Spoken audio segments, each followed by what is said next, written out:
रसायन शास्त्र केमिस्ट्री, तो ये अपन केमिस्ट्री है और इसे हिंदी में कहा जाता है रसायन शास्त्र। रसायन शास्त्र यानी कि केमिस्ट्री के बारे में बड़ा ध्यान से लॉजिकल है और अच्छे से आपको ध्यान से समझ में आ जाएगा। केमिस्ट्री का सिंपल आपका शब्द जो होता है, केमिस्ट्री एक जो ग्रीक शब्द से आया है, वो ग्रीक शब्द का नाम है केमिया और केमिया का मतलब होता है काला रंग।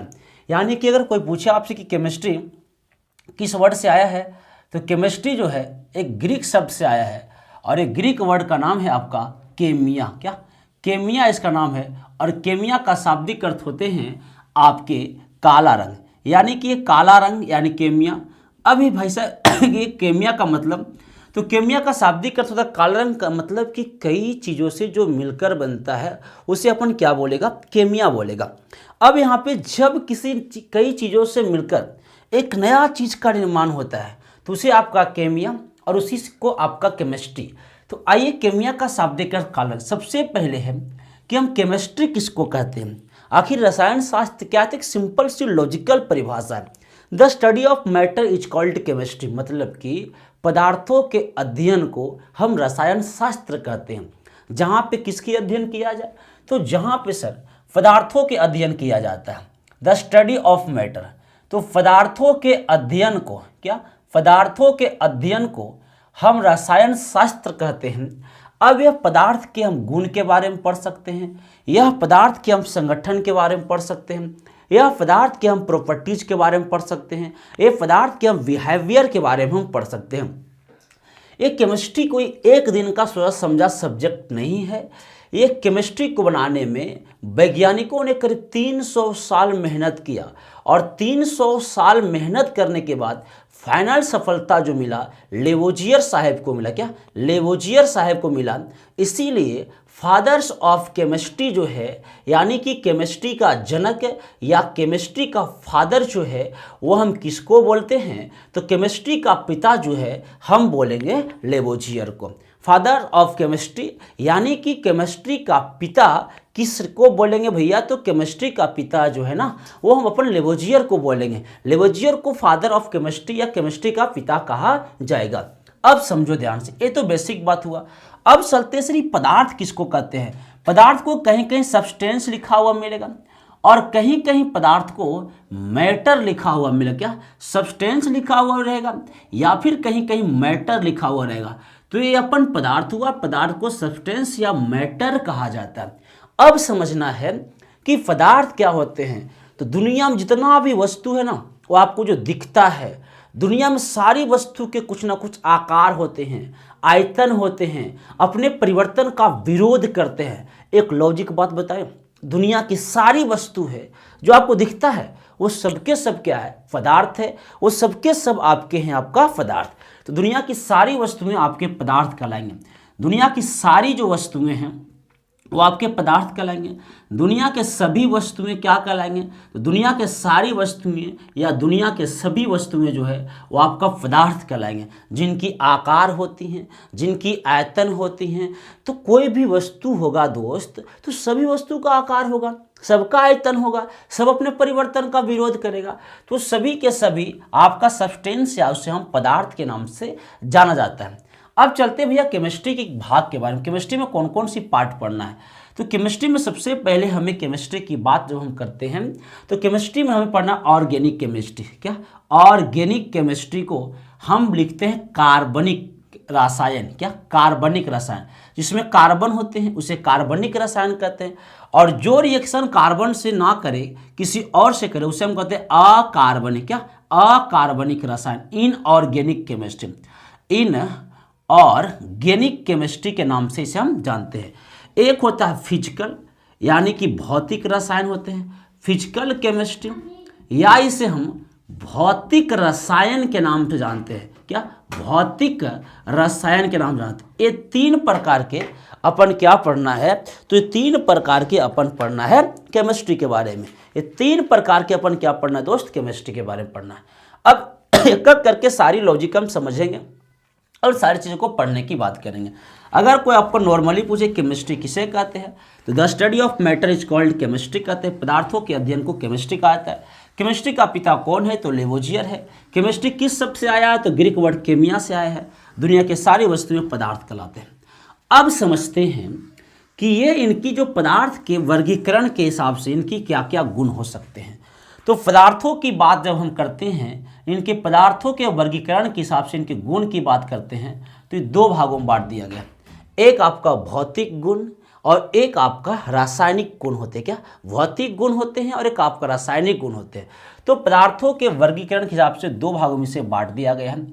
एक को हम बोलेंगे भौतिक गुण के बारे में, यहीं से केमिस्ट्री का इंट्रोडक्शन शुरुआत होते हैं। भौतिक गुण यानी कि हम फिजिकल क्वांटिटी, और एक होते हैं रासायनिक गुण। क्या होते हैं? रासायनिक गुण मतलब कि केमिकल प्रॉपर्टीज। तो एक अपन भौतिक गुण होगा और एक अपन रासायनिक गुण होगा, फिजिकल और आपका केमिकल। तो एक फिजिकल प्रॉपर्टीज होंगे और एक आपका केमिकल प्रॉपर्टीज होंगे। तो भौतिक गुण में आपका इसमें भौतिक अवस्था पढ़ना है। तो केमिस्ट्री की भौतिक अवस्था की जब हम बात करते हैं, तो इसमें भौतिक अवस्था जो केमिस्ट्री का है, वो सबसे पहला जो केमिस्ट्री का प्रथम भौतिक अवस्था है वो आपका ठोस है। क्या ठोस है? या आपका फर्स्ट भौतिक अवस्था। सेकेंड की बात हम जब करते हैं तो आपका द्रव होते हैं। क्या होते हैं जी? द्रव होते हैं। और थर्ड की हम बात करते हैं तो इसे आपका गैस कहेंगे। क्या गैस कहेंगे। तो पदार्थ की पहली अवस्था ठोस, दूसरी अवस्था द्रव, तीसरी अवस्था गैस। और आपसे पूछेगा पदार्थ की चौथी अवस्था, ये सबसे इंपॉर्टेंट है, तो आपके होंगे ना प्लाज्मा होते हैं। पदार्थ की चौथी अवस्था आपका प्लाज्मा होते हैं। पदार्थ की पश्चिमी अवस्था भी है BEC, बोस आइंस्टीन कंडेंसेट, और ये पदार्थ की पश्चिमी अवस्था। और पदार्थ की जहाँ तक छठी अवस्था भी आ चुका है, फॉर्मियान होते हैं। और ये हुआ पदार्थ की सिक्स्थ अवस्था। तो पदार्थ की पश्चिमी, ठोस के बारे में आप सबको पता है, द्रव के बारे में भी आप सबको पता है, गैस के बारे में भी आप सबको पता है। प्लाज्मा क्या होता है? तो ट्यूबलाइट का प्रकाश जो है वह प्लाज्मा के कारण दिखता है। किसके प्रकाश जी? तो सर ट्यूबलाइट का प्रकाश। ये प्लाज्मा कैसा दिखता है? तो अगर नॉर्मली बात कीजिएगा तो एकदम कुछ गीला टाइप के होंगे। गीला टाइप में जैसे कि कोई धातु को पिघला दिया जाए, पिघल के कैसे मुलायम हो जाते हैं, उसी टाइप की प्लाज्मा होते हैं। तो ये आपकी चौथी अवस्था। पश्चिमी में BEC, बोस आइंस्टीन कंडेंसेट। और छठी अवस्था की हम बात करते हैं तो छठी अवस्था होते हैं ना फॉर्मियान। ये आपका पदार्थ की भौतिक, इसको हम डिटेल्स में तुरंत पढ़ने वाले हैं कि ठोस क्या होते हैं, द्रव में क्या क्या बात पढ़ना है और गैस में क्या क्या बात पढ़ना है। तो भौतिक अवस्था में ठोस, द्रव, गैस, प्लाज्मा, BEC और फॉर्मियान। तो पदार्थ की पहली अवस्था जो आपका ठोस है, दूसरी अवस्था जो आपका द्रव है, और तीसरी अवस्था गैस है, चौथी अवस्था प्लाज्मा है, और पश्चिमी अवस्था BEC, बोस आइंस्टीन कंडेंसेट है, और छठी अवस्था जो है वो अपन फॉर्मियान है। अब सुनते हैं पदार्थ की भौतिक रासायनिक गुण के आधार पर। तो रासायनिक गुण को भी हम दो भागों में बांट के अध्ययन करेंगे। अब क्या क्या होते हैं रासायनिक गुण? देखो दोस्तों, ये जो इंट्रोडक्शन वाली चीज़ है ना, यही चीज़ हमें पिछले 2 से 3 घंटा लगातार पढ़ने वाले हैं। तो इसी चीज़ को आप कंसंट्रेट करना कि हम पढ़ा कहाँ से रहे हैं और कहाँ से रिलेट कर रहे हैं। तो एक होता है शुद्ध रासायनिक पदार्थ। क्या? एक होता है अपन शुद्ध रासायनिक पदार्थ।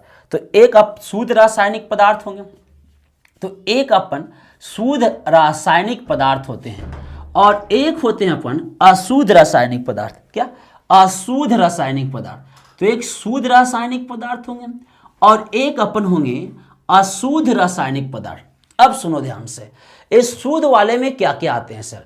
तो शुद्ध वाले में 2 चीज आते हैं, एक आते हैं तत्व और एक आते हैं यौगिक। क्या? तत्व आते हैं, एलिमेंट्स आते हैं, और एक अपन कंपाउंड आता है। तो एक अपन तत्व आएगा, तत्व को हम एलिमेंट्स कहते हैं, और एक अपन आएगा यौगिक है, और यौगिक को हम कंपाउंड कहते हैं। क्या? यौगिक को हम कंपाउंड कहते हैं।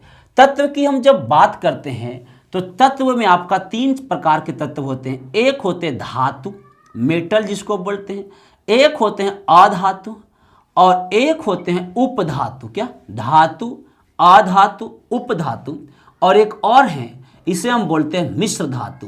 धातु, अधातु, उपधातु और मिश्र धातु। मेटल, नॉन मेटल, मेटलॉइड, इसे हम मिक्स मेटल भी कहते हैं। अब एक होता है यौगिक, क्या कंपाउंड होते हैं, और यौगिक को भी हम दो भागों में बांट के पढ़ते हैं, कंपाउंड को भी हम दो भागों में बांट के पढ़ते हैं। एक को हम कहते हैं रासायनिक कार्बनिक यौगिक, यानी कि जिसका मिलन कार्बन से होता है उसे अपन क्या बोलेगा, कार्बनिक यौगिक बोलेगा। और एक को हम बोलते हैं अकार्बनिक, क्या अकार्बनिक यौगिक हम इसको बोलेंगे। यानी कि अकार्बनिक यौगिक यानी कि ये जो है आपका कार्बन से रिएक्शन ना करे, कार्बन के साथ कंपाउंड ना बनाए, उसे कार्बनिक अकार्बनिक। और जो कार्बन के साथ रिएक्शन कर दे, CO2 आपका क्या है, कार्बन ऑक्सीजन है, तो कार्बनिक यौगिक हो गया। NH3 क्या इसमें कार्बन है, नहीं है सर, तो यहाँ पे अकार्बनिक हो गया। इतनी बात समझो, सिंपल कुछ लॉजिक समझते हैं। तत्व किसे कहते हैं, एलिमेंट्स क्या होते हैं। तो भैया जो सिंगल रहे, जो एक ही परमाणुओं से मिलकर बने, एक ही परमाणु से जो मिलकर बनता है ना, उसे तत्व बोलते हैं। और जो फॉर्मूला में रहता है, क्या फॉर्मूला में रहता है, उसे हम यौगिक बोलते हैं। क्या बोलते हैं, यौगिक बोलते हैं।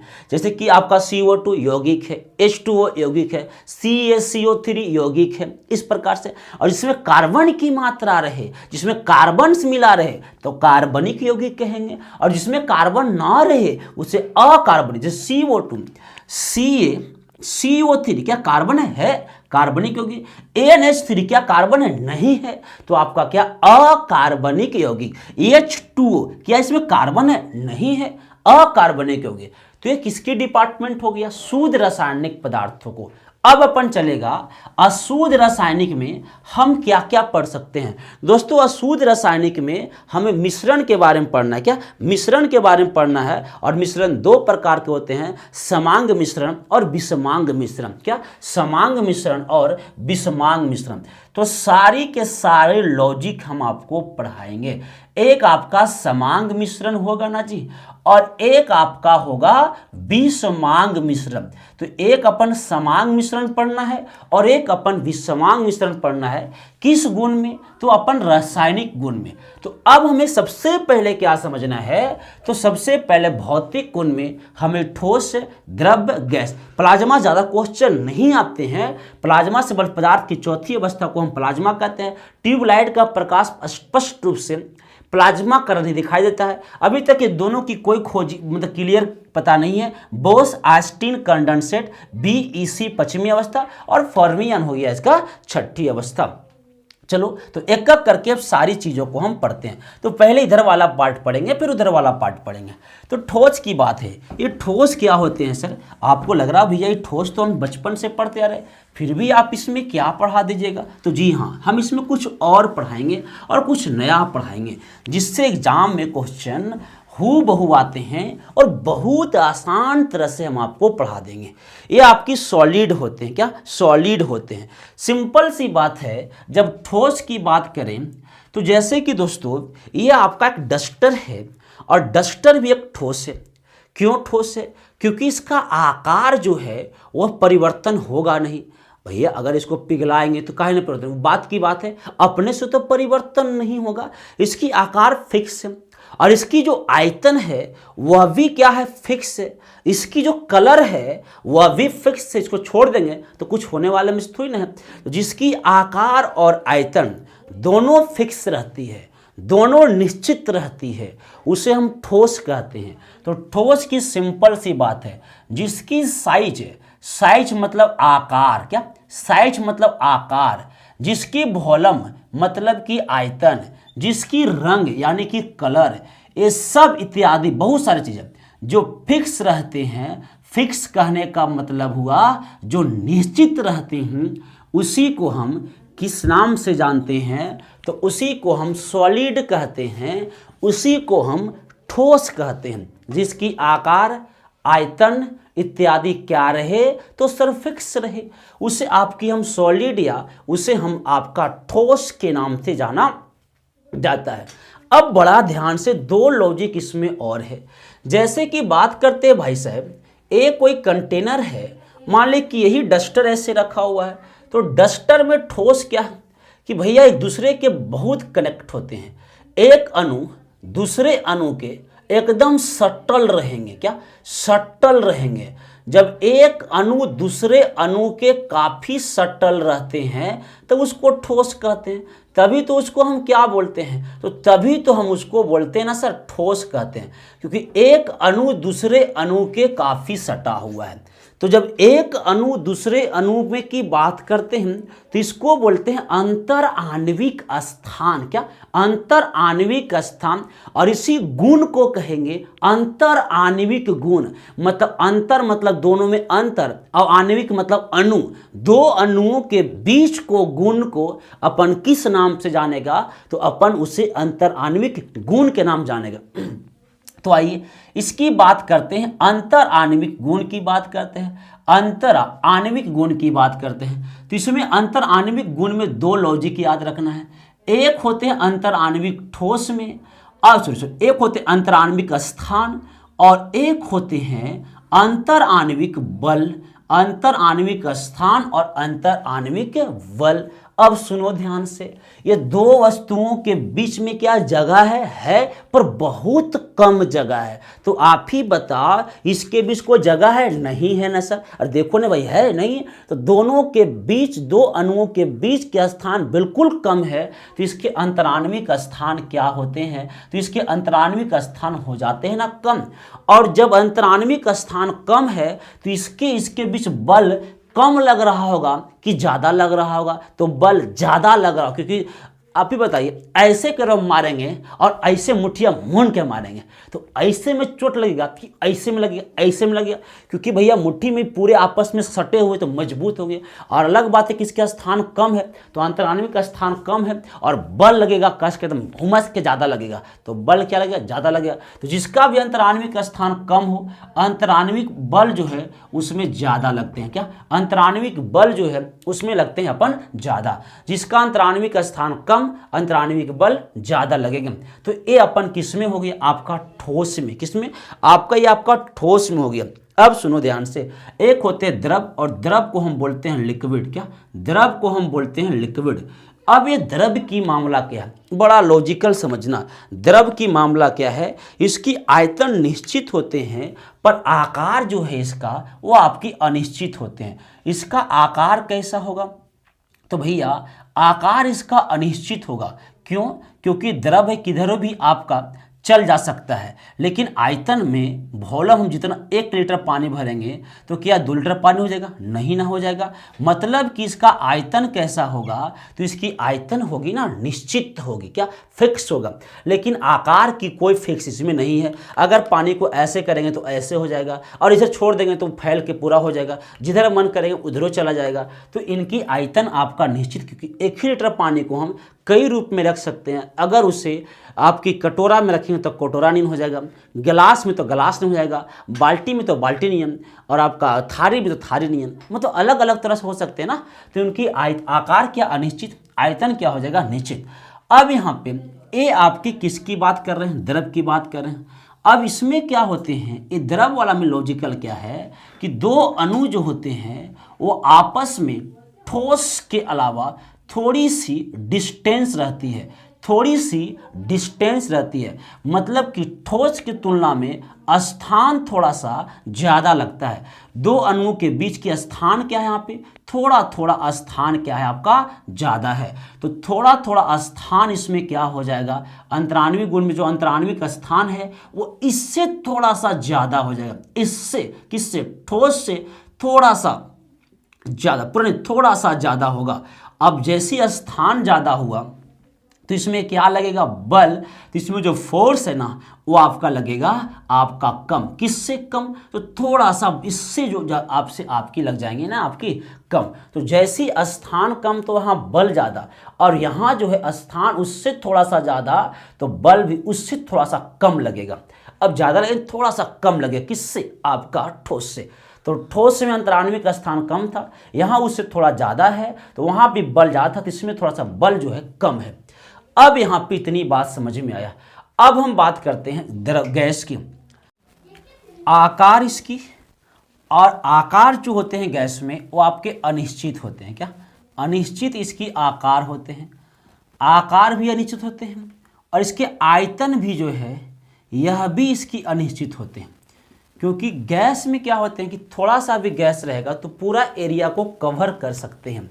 तो उसकी आकार मतलब उसकी साइज अलग अलग बदल सकते हैं, आयतन भी उसकी अनिश्चित हो, क्योंकि पूरे एरिया को क्या कर सकते हैं, तो पूरे एरिया को कवर कर सकता है कौन भाई साहब, तो आपका गैस। लेकिन इसका रंग भी अनिश्चित होता है, रंग भी बदलते हैं, लेकिन इसमें गंध होती है। गैस में एक अलग गंध होती है जो सभी जगह पर विद्यमान रहते हैं। सभी जगह पर क्या होते हैं, विद्यमान, क्या सभी जगह रहते हैं, किसमें, आपका गैस में। अब जब बात करते हैं कुछ इसका सिंबल का, तो गैस का कुछ इस प्रकार से बनेगा, और दो अणुओं के बीच की दूरी जो है वह द्रव से भी थोड़ा सा ज़्यादा होगा। क्या, द्रव से भी थोड़ा सा, दो अणुओं के बीच की दूरी ज़्यादा होगा। तो इसके अंतराण्विक स्थान की हम बात करेंगे तो इसके अंतराण्विक स्थान गैस की सबसे ज़्यादा होंगे। तो इसकी बल की बात करेंगे तो गैस के आपकी बल जो अंतराण्विक बल जो होंगे वो सबसे कम। ये जो हम यहाँ पर स्थान या बल लिखते हैं ना, वो अंतराण्विक स्थान है और अंतराण्विक बल है। एक बात सिंपल सी लॉजिक याद रखना कि जब दो अणुओं के बीच की, क्या, दो अणुओं के बीच की दूरी ज़्यादा रहेगा, यानी दो अणुओं के बीच की स्थान ज़्यादा रहेगा, दो अणुओं के बीच के बल क्या होंगे, कम होंगे। तो ये हो गई आपका ठोस, द्रव और गैस। पदार्थ की चौथी अवस्था प्लाज्मा हम पढ़ा चुके हैं। पदार्थ की पश्चिमी अवस्था बोस आइंस्टीन कंडेंसेट यानी कि BEC। इसमें सत्येंद्रनाथ बोस, एल्बर्ट आइंस्टीन दोनों मिलकर एक कंसेप्ट दिया था 1920 में। इसे कहते हैं बोस आइंस्टीन कंडेंसेट। बोस मतलब सत्येंद्रनाथ बोस और ई मतलब आइंस्टीन मतलब अल्बर्ट आइंस्टीन, और दोनों ने आपकी एक थ्योरी दिया, उसे कहते हैं बोस आइंस्टीन कंडेंसेट। अब एक बात करते हैं, इतनी बात तो समझ में आ गया। इधर वाले पदार्थ के भौतिक गुण वाला चीज़ें जो है हमें आसानी से समझ में आ गया होगा। अब चलते हैं पदार्थ की रासायनिक गुण। जो भी अब चीज़ें पढ़नी है वो सारी की सारी चीज़ें जो है पदार्थ के रासायनिक गुण में ही पढ़ना है। तो अब हमें पदार्थ की रासायनिक गुण में कहाँ से क्या पढ़ेंगे, इसी बात को समझने की हम कोशिश करते हैं। अब दोस्तों पदार्थ की रासायनिक गुण को मैं एक बार फिर से अलग से उधर स्लाइड में कुछ बातें बता देता हूँ ताकि उसको आसानी से समझने में हमें समझ सकते हैं। अब ये क्या होते हैं कि पदार्थ की रासायनिक गुण है, जैसे कि पदार्थ की रासायनिक गुण अभी हम कुछ देर पहले आपको बताए थे कि पदार्थ की रासायनिक गुण क्या क्या होते हैं। तो आपकी दो भागों में बांटे थे, एक आपका शुद्ध रासायनिक गुण होते हैं और एक जो है अपन अशुद्ध रासायनिक गुण होते हैं। क्या, शुद्ध रासायनिक गुण और अशुद्ध। शुद्ध में हम आपके पढ़ाए थे दो चीज़, आपके एक आपके तत्व बताए थे, एलिमेंट्स बताए थे, तत्व को एलिमेंट्स, और एक को बोलते हैं यौगिक। और अशुद्ध में सिंपल से याद रखना मिश्रण पढ़ना है, और मिश्रण दो होते हैं, समांग मिश्रण और विषमांग मिश्रण। क्या, समांग मिश्रण और विषमांग मिश्रण। तो एक आपकी तत्व यानी कि एलिमेंट्स होंगे, एक आपकी यौगिक यानी कि कंपाउंड होंगे। तत्व एलिमेंट्स होते हैं सर, तो सिंगल अगर रहेगा एक ही परमाणु से मिलकर बनेगा तत्व कहते हैं, जो फॉर्मूला में रहे यौगिक कहते हैं, जिसका कोई फॉर्मूला नहीं है उसे मिश्रण कहते हैं। जैसे कि हवा की कोई फॉर्मूला नहीं है सर, दूध की कोई फॉर्मूला नहीं है सर, तो वो सब क्या है, मिश्रण में आते हैं। फिर से एक बार लॉजिक याद रखो कि जो एक ही रहे, सिंगल रहे, नो फॉर्मूला, सिंगल एक ही प्रकार के अणु से मिलकर बन रहे, कोई फॉर्मूला नहीं रहे, no formula is called elements, मतलब तत्व कहलाते हैं। जो फॉर्मूला में रहे उसको आपका क्या, यौगिक कहलाते हैं, और जिसका कोई फॉर्मूला ही नहीं रहे वो आपका मिश्रण होते हैं। हवा का कोई फॉर्मूला नहीं है। तत्व जैसे कि सोना, चांदी, लोहा, तांबा